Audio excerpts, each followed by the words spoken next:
Hi everyone, and welcome to our latest edition of Leaders Developing Leaders. I'm here with Zoe Daniel, the independent candidate for the electorate of Goldstein. Yep. Zoe, thank you for joining me. Yeah, thanks for having me. How are things going today? Really good. Yeah, we have great engagement among the voters. We're here right in the heart of Brighton, which is interesting as an independent in a safe Liberal seat. Yes. But we definitely have lots of people coming in really excited about doing politics differently. So optimistic, I guess we'll see how we go. Yeah, I thought one of us wearing your t-shirt today was probably I kept my one at home. Given our focus on leadership and management, I was interested, I guess, to start with, what's the leadership behaviour that you're most wanting to influence if you make your way into Parliament? I think that's quite an easy answer, and that is integrity. Yeah. I think one of the main reasons that I'm running is to do with frustration at lack of accountability among our leaders. Yep. And as someone who covered the Trump administration in the US, I developed some deep concern about that fragmentation of trust between community and government. Yep. I think it's a really slippery slope, and it tends to push people to the margins, and they go and start sort of consuming conspiracy theories, for example, and Yep. having a lot of doubt about what's true and what isn't. And I think to try to resolve that, we have to bring back some sincerity and honesty in governance. Yeah. So integrity for you is very much around sincerity, truth, and communicating that with people.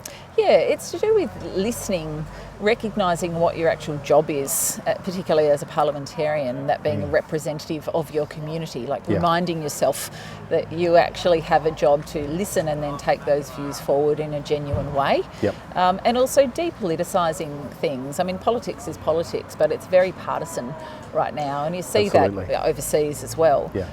And what that means is that two major parties can't communicate or collaborate with each other. You don't get the bipartisanship that we used to see even when I was growing up or Yes. when I was first voting. I think we need to come back to some pragmatic problem solving among leaders to achieve forward movement on a lot of things. You mean going beyond good, bad, right, wrong, red, blue?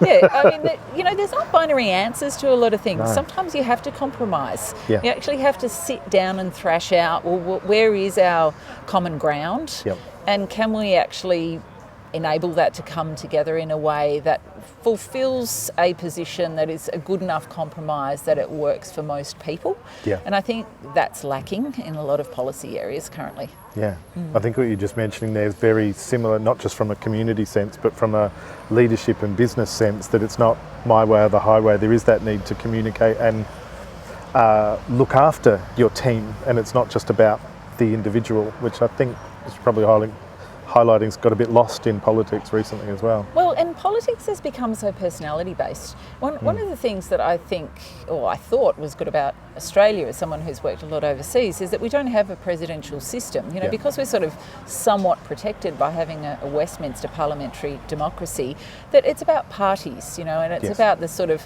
positions of those parties, and then the independent politicians that sit in between Can that. influence that. But we've sort of fallen into this trap of being a lot more personality oriented, and therefore elections become a horse race, and anyone who puts up a new idea or a variation on an idea just gets shot down for political purposes, whereas I actually think the contest of ideas is what we should be having. Yeah, and what's the best for the country as opposed to expedient.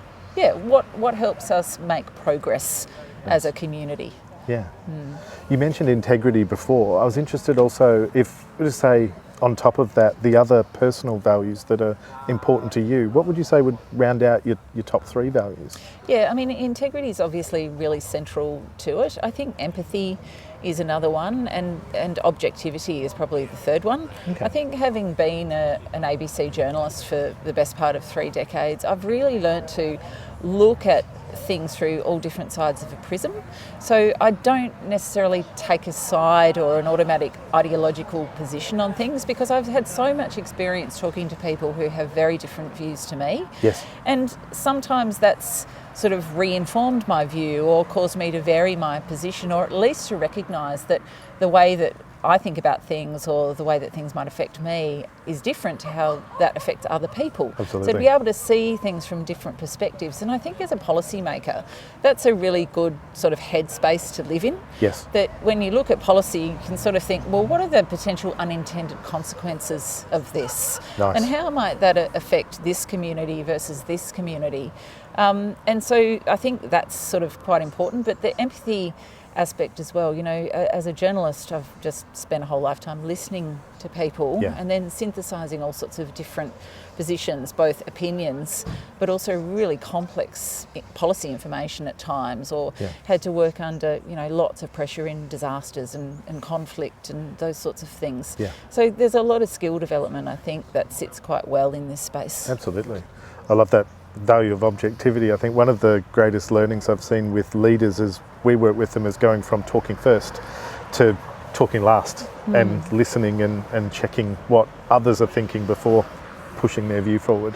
Yeah, I mean, I've spent a bit of time, obviously I've spent a lot of time interviewing leaders and being around leaders, but after I left the ABC, I actually started my own business giving strategic advice, but also coaching leaders, so particularly working with CEOs and boards. And I found it really rewarding work because you're often working with people who are at the top of their game, and really skilled, smart individuals who you can help with just a piece. Yes. My thing is communication, but one thing that I learnt from that process is that a lot of our leaders are so overtrained in the way that they communicate that they become very paranoid about how they communicate, and then they actually lose that authenticity and honesty that they're seeking. Yeah. So I think I seek to be my true self, and it's not easy in the political context, but to be brave, like to try to speak up, even though I know I'll get shot down for everything that I speak up on. But, you know, I think we've got to get to a point where you can at least have these conversations. You can thrash things out. What I propose might not be right.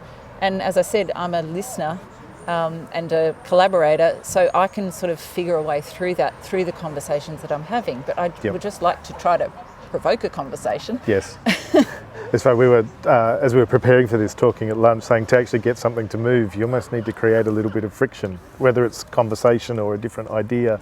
And it sounds like that moving forward or getting progress is really important for you. Well, I think that with two major parties who have reverted to quite a populist position on things, they won't do things that are hard because it's not going to be popular, and therefore they won't get re-elected. And then that creates a sort of inertia, especially when any new idea is shot down straight away. So then you just get that sort of stuck, he said, she said, that's a terrible idea, that's a terrible idea. I don't like what they said just because they're on that side. And so you get that sort of stuckness. I fully believe that as an independent, you can provide cover for the major parties on hard issues. I'm happy to be the person who raises the annoying thing.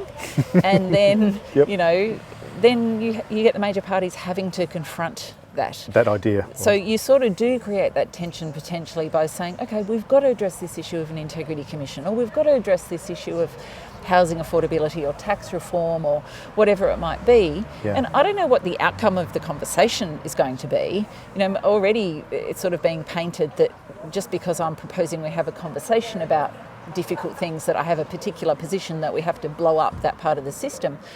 But that's not true. It's just a case of saying, okay, I'm going to be the person who raises the issue. Let's talk about it together. So to try to be an honest broker too, in the crossbench, to bring those two major parties together, the sort of bipartisanship I'm talking about. So looking not just at the populist things, but the things that need to be done or should be done. Well, there's structural change that is needed over time in economies, societies. We can't just rest on the way we've been existing 30 years ago for now.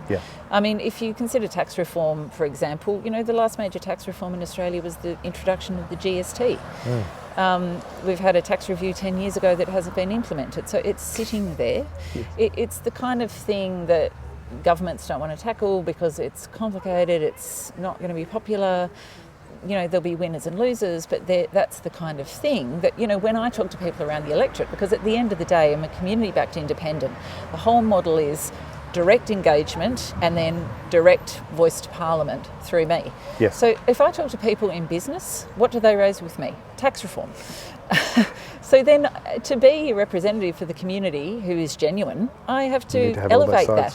Yeah. Yes. And we can't ever have a tax raised, but we're okay with our debt to increase billions at a time. I struggle with the logic of that sometimes. And we're very heavily reliant on income tax in this country. So, I'm not an expert on tax, but I have talked to a lot of people who think that we need to look at it, and experts think we need to look at it. So let's look at it. So something to look at. You mentioned the leaders of the major parties. I guess I'm interested also in your leadership influences and who, I guess, either as you were first learning at the ABC or do you look to now as your leadership icons or those people that you've wanted to emulate or be like? Yeah, I was thinking about this. I mean, I think a lot of them are strong female leaders who have managed to sort of navigate a path through often male-dominated environments. And, in Australian politics, the people that come to mind, for example, are Julia Gillard and also Julie Bishop. So two different sides of politics. Yeah. Julie Bishop as Foreign Minister, I had a lot to do with her. I think she was a highly skilled diplomat for Australia and Foreign Minister. Gillard, obviously, first female Prime Minister, and that was very challenging because as a woman, the kind of blowback you get is quite different. Yeah. But also internationally, people like Madeleine Albright, for example, who, have been sort of iconic women for decades. Yes, and have really had to stand their ground in difficult circumstances and faced with very complex global issues. The other person who comes to mind, and it's kind of in the context of what I'm doing, is Cathy McGowan, who is the member for Indi and is sort of the mother of the independent movement in a way. It so happens, by 6 degrees of separation, that I've known Cathy since the mid-90s and I've always really looked up to her. She's a very dynamic woman. She's a very grounded community person. She's a listener. She's an advocate. She directly engaged with her community to take those views to Canberra to try to do politics differently. I always really respected her when I knew her first in the mid-90s, and I've just watched her grow. Yes. And, if there was someone that I sort of seek to emulate in this role, it would be Cathy. Okay. Yeah. For the community sense, the strength and the forging the way. And the listening and not losing who you are. Important. Yeah. Yeah. Which can so easily be lost amongst all the things that take place, I'm assuming, with politics. Well, and I think that, one thing that we've really tried to do, and again, I mean, this is kind of who I am anyway, but I really took this from Cathy's campaigns too, is to not go negative. Yep. Politics is so negative now, and I don't think we need to. If people choose not to vote for me, that's fine. Yep. But I'm not going to go to the gutter just to get elected. I'm just running my own race based on my engagement with the community, the support of a massive community of volunteers, trying to really live and breathe those character traits that I've described to you. So integrity, empathy, objectivity, and just to continue to be that person no matter what is flying at me in the asteroid field in which I find myself. Yeah. And in fact, just by not going negative, you really do create a point of difference currently at the moment in politics, which seems to be very much in that realm. Where you mentioned, we'll stay with the positive and negative then, but in relation to your leadership, when it comes to how you lead your campaign team, or what do you see as your strengths as a leader or a team member? I think I'm very calm, generally. As I said, I've worked under pressure a lot in different contexts, and often with lack of sleep and a lot of deadlines and having to make hard and quick decisions on things that remain reasonable, and also having to manage teams through that who are under a lot of pressure. So I think my strengths lie in remaining calm, being able to continue to make good and reasoned decisions in challenging circumstances. Also to be able to foresee risk Yep. and sort of manage my way around risk. It's not a direct synergy, but I've worked in a lot of countries where I wasn't meant to be. Yes. I've had to get myself in and out of places and my teams without us getting arrested or hurt, for example. So there's a lot of innate problem solving in achieving Exactly. that kind of thing with success. And I do think those sorts of skills transfer over. I think, as someone who's led teams through challenging circumstances, I've made mistakes, I've learnt things, especially about how people react to pressure. Yes. And that people react to pressure differently. Absolutely. So I think during this campaign, I've tried my best to remain calm and try to help people through their pressure. Yeah. And sometimes when things have been negative in the campaign and people sort of start catastrophising that, Yes. I've been the one who's been like, okay, let's just break this down, keep it in perspective, Yep. stay in our lane, keep doing what we're doing and be focused. Nice. And sort of trying to keep the team moving forward. Yeah. I'm interested in that then. When it comes to, as you said, that pressure and stress that you mentioned, do you have a go-to task or a process or a thing you do to bring Yes. that down for Yeah. yourself? I run. Yeah. Yeah, I haven't been running anywhere near enough in the last couple of weeks. I feel your pain. But no, I do feel that when my stress levels get up to here, I just need to find an hour to go and run along the bay. And that's your clear headspace. And that's my way that I find my way through it. And I always feel, a million times better if I can just get Yeah. myself out, even for half an hour. It's very much a mental health circuit breaker for Yep. me. Absolutely got me through 2 years of intermittent lockdown in Melbourne as well. Yes. And I think even though I knew that I enjoyed running for mental health reasons, that really reminded me just how important that is. Yeah. Yeah. And is that absolute clear head time, or is that where you take the moment to problem solve and think your way through? Yeah, What's no, it? I'm in my own head. I tend to have my headphones on, sort of anthems, Nice. big anthem type music while I'm running, but I'll always be grappling with a problem or Yeah. whatever's worrying me, I'll be worrying it through during the run. Yes. But it allows me to sort of expunge it normally. But by the time I get back from the run, I'll be like, it's okay, it's not so bad. I've got it. Here we go. Yeah. Now, on the, I'll try not to stay negative, so let's put the learning and development spin and say areas of development. What would you say from a leadership perspective are your growth points, or the things that you still need to work and develop on further? I just think it's patience. Yep. I think because I've been so deadline oriented for so long, Yep. it's kind of like, well, can't we just get this done, faster? And also, I do have very high expectations of myself, Yeah. and I sometimes have to remind myself that I shouldn't sort of impose my expectations on other people. Okay.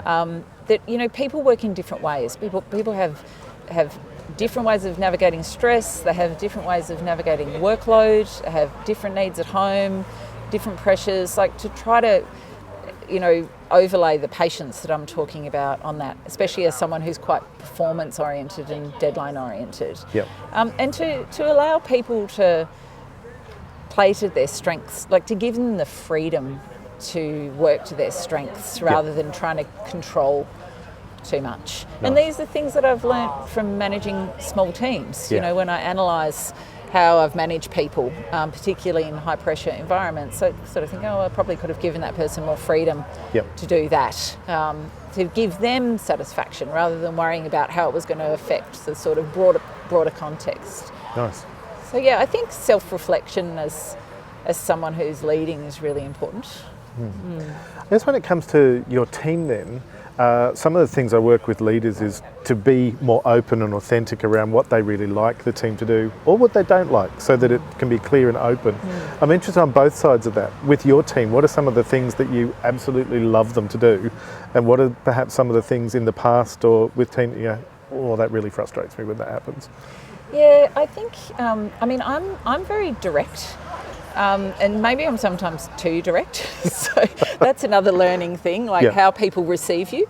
you know, if you sort of just think you're being direct and honest, and some people can be like, oh, she's so blunt. criticising me, Yeah. but that's not necessarily what I think I'm doing. Yeah. I mean, look, I really love openness and direct communication from my team as well. Mm-hmm. You know, I'd rather someone come to me and say, you're really annoying me, or you're creating a problem for me for this reason, than sort of how do we keep fix that it? hidden. Yes. So And that takes something. It does. Yeah. So, and that requires like really open channels of communication. But I also really like people to be sort of, well, not only work independently, but to give themselves the liberty to come up with ideas and try things, rather than sort of expecting to be told. Yep. To be like, oh, maybe we should try this, and to sort of give ourselves room to fail. Yes. And I think, you know, in a political campaign like this, where we've had to go from 0 to 100, you know, we've had to do that. Yep.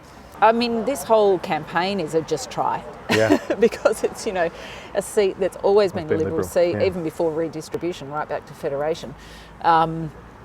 And it's a 6-year incumbent, and, you know, it was very possibly doomed to fail from the beginning. So the whole exercise is, let's give ourselves a chance to fail. Yeah.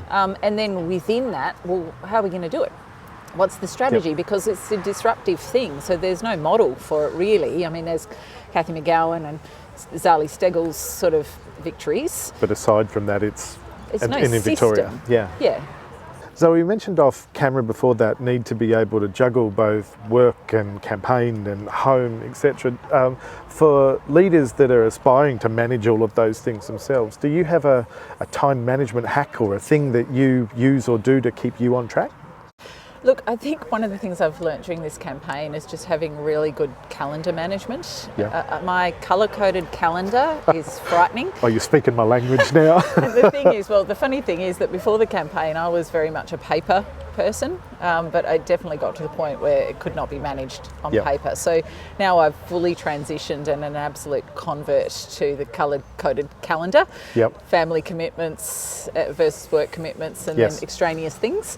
And I think it's really important actually when you have a very full schedule. And you know, I'm at the point now where day to day I just don't know what's coming up tomorrow. Yep. But I will look at 10 p.m. at night. What do I have to do first tomorrow morning? So you're very much making sure that you know what's coming in advance, and Yeah. so that you can mentally prepare for the next day. That's right, because if I have to do a challenging media interview, for example, where I really have to be on top of what I want to say, or I've got an important meeting, you know, I need to background myself so Yep. that I know that I can get my positions across authentically. Yeah. That's why I had the same thoughts and prep last night for this one. To wrap, so interested in when it comes to perhaps even on the run or others, if there was a podcast or a book or something that you'd recommend to an aspiring leader that has helped you or has got you thinking in relation to leading and managing others. Well, it's not quite on trend, but the main podcast or book that sort of struck me lately is Saul Griffith, The Big Switch, which Yes. is about electrifying everything in Yeah. Australia. And, you know, this goes to the context of what I'm trying to do, in that climate's one of my 4 key pillars, and Yes. really economically focused climate policy. And the thing is that although The Big Switch is about, you know, moving into renewable energy in a big way and taking advantage of Australia's potential, the thing that I really like about it, other than the content, which is helpful, is the way that it's put together. Okay. Very conversational, very direct, very understandable, and engaging for people. Yep. And I think that we're at a point in Australia where people understand that there has to be leadership on this issue, and Yep. they want to do something, but they don't know what to do. Yes. And this book or podcast actually really helps break that down. Here's the steps. Yeah. I haven't actually read it or heard it, so it's something for me, and I'll push it out to the crew to do that. Zoe, thank you so much for your time. I wish you the best of luck on the 21st, Thanks, and thank you so much. Thanks for having me. Cheers.